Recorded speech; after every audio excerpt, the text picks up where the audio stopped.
Today I'm going to be going over the Miss Marvel show.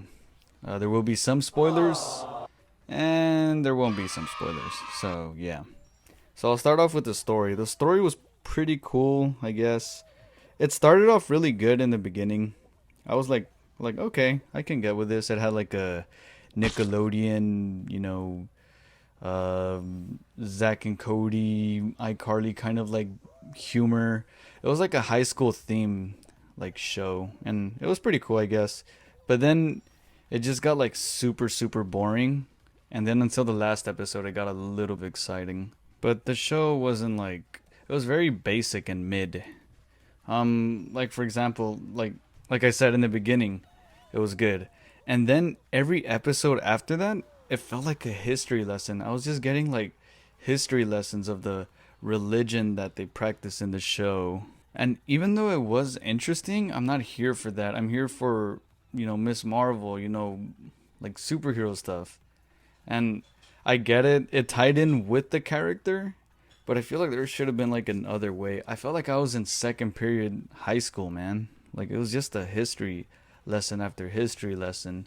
There's this episode where they're going over through the groups of like the community where they live in, and I'm like, dude, like this is not important. And they introduced like so many characters too in this show that no one's even gonna care about. Like there's this Red Dagger dude with his dad who got bodied immediately after. And it's like no one cares about this Red Dagger guy. They just wear like red scarves on their neck and whatnot. And there you go, Red Daggers, boom. How interesting they were. And then like another character was like one of Kamala's, mom's friend. I don't know. It was just there's so many characters. Usually a show or something that introduces too many characters, usually, not like Endgame or Infinity War or any other movies that has a big cast, but usually shows and movies that have a very big cast usually go bad. Usually. Like in this show, Kamala has like three love interests. There's like a guy from the Red Daggers, and then there was Bruno, and then there was that bad guy. I forgot his name. He was very forgettable, but he was kind of like the bad guy or the villain of the show. He wasn't really a villain. He was just confused most of the time. And then I think like the second last episode, the whole episode was about Kamala's great grandmother, how she fell in love with this guy, and then she got a kid, and that kid is like I think the grandmother of Kamala, and pretty much the grandmother got saved by a mysterious figure, and it turned out to be Kamala herself from the future.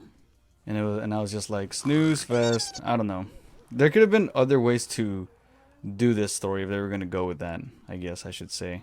I guess maybe the plan of the story was good, but the execution was bad. I guess the only likable characters was Kamala, or the girl who plays Kamala. I think her name is Iman Vellani.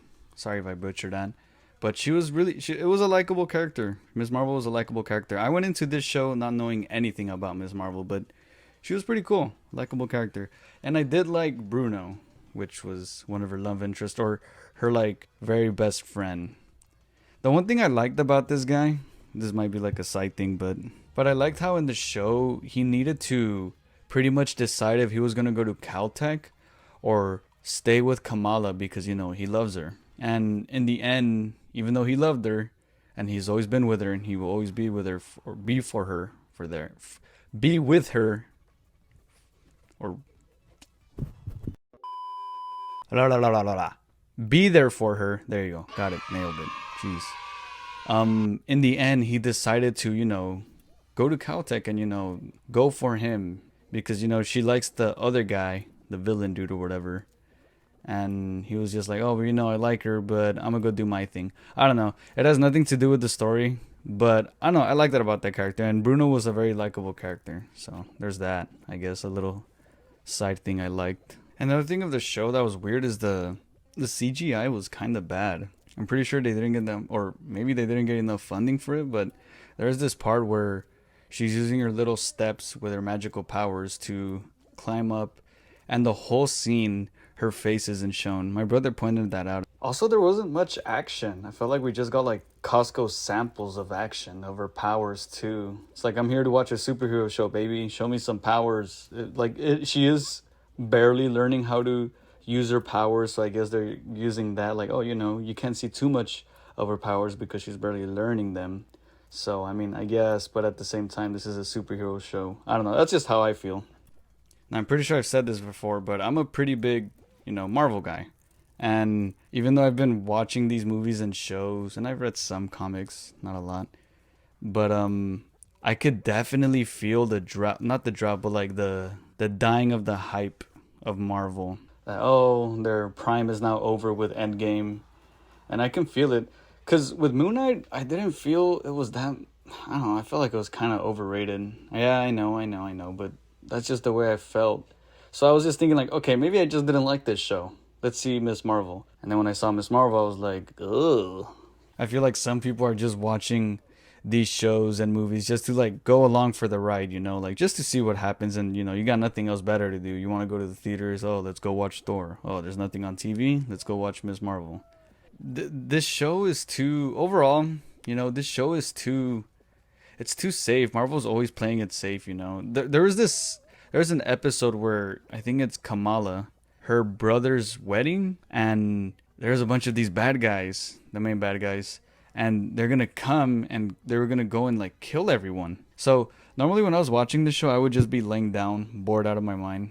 Well, not that bored, but I was just like watching it to watch and do this review, but I wasn't like very into the show. Anyways, they come in and they were gonna kill them, and I'm like, oh shit. So I got up and I was sitting and I was like, are they really gonna kill her family? I was like, holy shit, that's gonna be pretty crazy if they kill her family just like that. But this shows like kids are gonna be watching this, so they didn't do it. They all, her whole family and everyone was safe and sound. They all got away, and the bad guys got captured. And it was just like why did I even get excited? I knew that was gonna happen. So yeah, they just play it too safe. It's too mid, too safe. Like take risks, damn it. So overall, this show I give it a 7.5. Very, very basic, very, very average. Right now, honestly, I feel like the best Marvel shows, my favorite, was What If and Loki. I think everyone can agree with Loki, maybe not What If, but I liked What If a lot. So that was my fast review. Again, when I review things, it's just going to be very fast, very brief. I'm going to say some spoilers, but yeah, that's pretty much it. So I'll see you guys later.